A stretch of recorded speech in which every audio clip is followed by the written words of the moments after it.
आज़ादी एक ऐसा लफ्ज़ जिसके लिए हमने अंग्रेज़ों से लड़ाई लड़ी। लेकिन सवाल ये है कि भारत के संविधान ने हमें जो आज़ादी दी है उसका असली मतलब क्या है। क्या सिर्फ वोट देना ही आज़ादी है या खुलेआम सरकार से सवाल करना भी आज़ादी का हिस्सा है। आज हम समझेंगे आर्टिकल 19 से 22 तक के अधिकार जो हमें देते हैं राइट टू फ्रीडम। लेकिन इसके पहले चैनल को सब्सक्राइब और शेयर जरूर करें और इस सीरीज से जुड़े रहें। और अगर आपने आर्टिकल 12 से 18 नहीं समझा है तो पहले जाके डिस्क्रिप्शन में उस वीडियो को पहले देखें। आज़ादी का सबसे बड़ा रंग है अपनी बात कहना। सोचो अगर आप अपनी सोच को किसी से ना कह पाएं, सोचो अगर आप अपने देश में कहीं घूम ना पाएं, आप अपने मनपसंद काम को ना कर पाएं, तो क्या आप इसे आज़ादी कहेंगे? इसी सवाल का जवाब देता है आर्टिकल 19, जिसका पहला आर्टिकल है freedom of speech and expression. यानी हर व्यक्ति अपनी बात बोल सकता है, लिख सकता है, पब्लिश कर सकता है या आर्ट या फिल्म के द्वारा अपने विचार व्यक्त कर सकता है।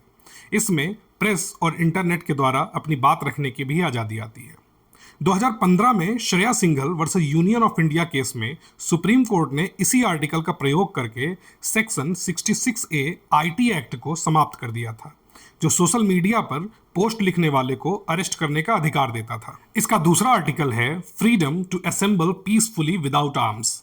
यानी लोग बिना हथियार के पीसफुली धरना प्रदर्शन या कोई मीटिंग या कोई सभा कर सकते हैं, लेकिन यह आज़ादी पब्लिक ऑर्डर के लिए रिस्ट्रिक्टेड हो सकती है। इसका तीसरा आर्टिकल है फ्रीडम टू फॉर्म एसोसिएशंस और यूनियंस। यानी हर व्यक्ति ट्रेड यूनियन, क्लब, सोसाइटी या पॉलिटिकल पार्टी बनाने का अधिकार रखता है। इसके चौथे कॉलम में बताया गया है फ्रीडम ऑफ मूवमेंट।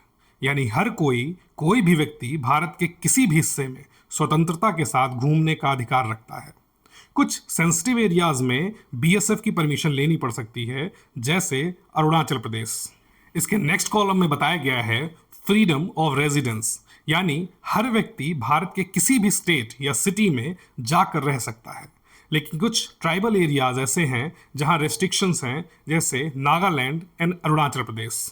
इसका नेक्स्ट कॉलम कहता है freedom of profession, occupation, trade और बिजनेस। यानी हर व्यक्ति अपने इंटरेस्ट के हिसाब से प्रोफेशन या व्यवसाय कर सकता है, लेकिन शराब और आर्म्स के व्यवसाय सदैव गवर्नमेंटल कंट्रोल में ही रहेंगे। लेकिन ये आर्टिकल्स एब्सोल्यूट नहीं है, यानी सरकार कुछ परिस्थितियों में इन पर रिस्ट्रिक्शंस लगा सकती है।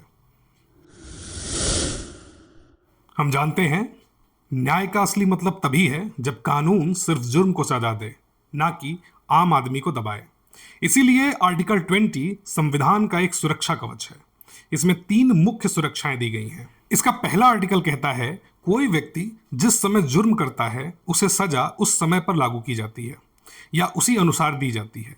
कोई नया कानून उस पर लागू नहीं होगा। इसका आर्टिकल बी कहता है कि एक जुर्म के लिए किसी भी व्यक्ति को 2 बार ट्रायल और सजा नहीं दी जा सकती।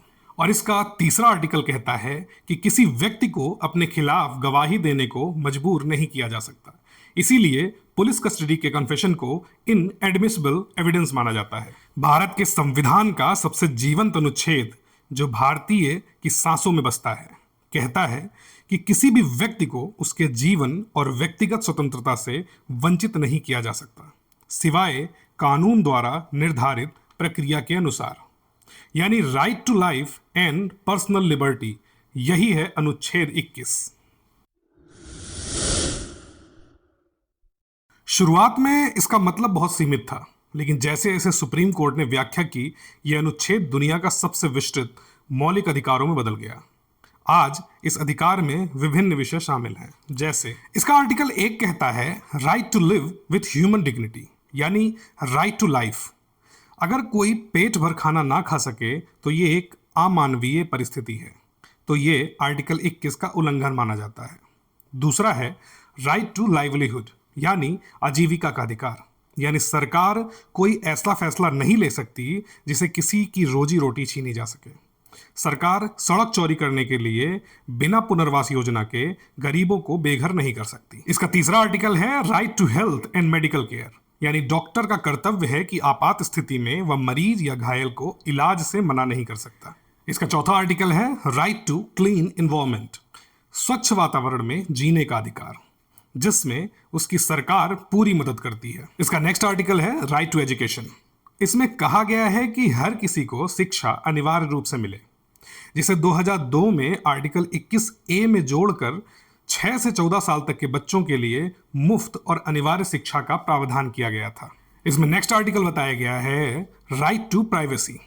मोबाइल रेवोल्यूशन के बाद एक case justice K S. Puttaswamy versus union of India 2017 में राइट टू प्राइवेसी को भी आर्टिकल में जोड़ा गया, यानी बिना अनुमति के पर्सनल डाटा का मिसयूज या घर की निगरानी कानूनन जुर्म है। इसका नेक्स्ट आर्टिकल कहता है right to free legal aid, यानी कोई गरीब अगर अदालत में वकील नहीं कर सकता है तो राज्य उसे मुफ्त वकील उपलब्ध कराने के लिए बाध्य है। लोकतंत्र का मतलब है नागरिक की आजादी सुरक्षित रहे, लेकिन अगर किसी को गिरफ्तार किया जाए या हिरासत में लिया जाए तो उसके अधिकार कौन से होंगे, यही बताता है अनुच्छेद 22।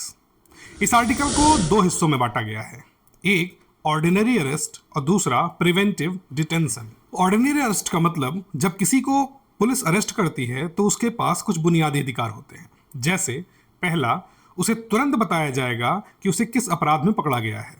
दूसरा, उसे वकील रखने और अपनी रक्षा करने का अधिकार होगा। तीसरा, उसे 24 घंटे के भीतर मजिस्ट्रेट के सामने पेश करना होगा। और चौथा, बिना मजिस्ट्रेट की अनुमति के 24 घंटे से ज़्यादा हिरासत में पुलिस नहीं रख सकती है। इसका दूसरा पार्ट बताता है प्रिवेंटिव डिटेंशन, यानी किसी व्यक्ति को अपराध करने से पहले ही भविष्य में अपराध करने की आशंका के आधार पर कैद करना। इसमें पहला है, ये एक एक्सेप्शन है लेकिन संविधान में इसकी अनुमति मिली हुई है। इस आर्टिकल के अनुसार व्यक्ति को अधिकतम 3 माह और अगर हाईकोर्ट कम्युनिटी अनुमति दे तो ज़्यादा समय तक जेल में रखा जा सकता है। इसी आर्टिकल का प्रयोग इमरजेंसी के दौरान हुआ था जब बड़े बड़े नेता बंद कर दिए गए थे, जिसे 1971 के मीसा प्रोग्राम के नाम से जाना गया था। हालांकि एडीएम जबलपुर वर्सेस शिवकांत शुक्ला 1976 के केस में कोर्ट ने कहा कि इमरजेंसी के दौरान आर्टिकल 21 व 22 स्वतः भंग हो जाएंगे। इसे भारत में काले फैसले में से एक माना जाता है। संविधान की ये धाराएं हमें याद दिलाती हैं कि भारत केवल किसी एक देश का नाम नहीं है, यह इंसानों का देश है, जहां हर नागरिक की आवाज, हर इंसान की गरिमा और हर जीवन की रक्षा सबसे ऊपर है।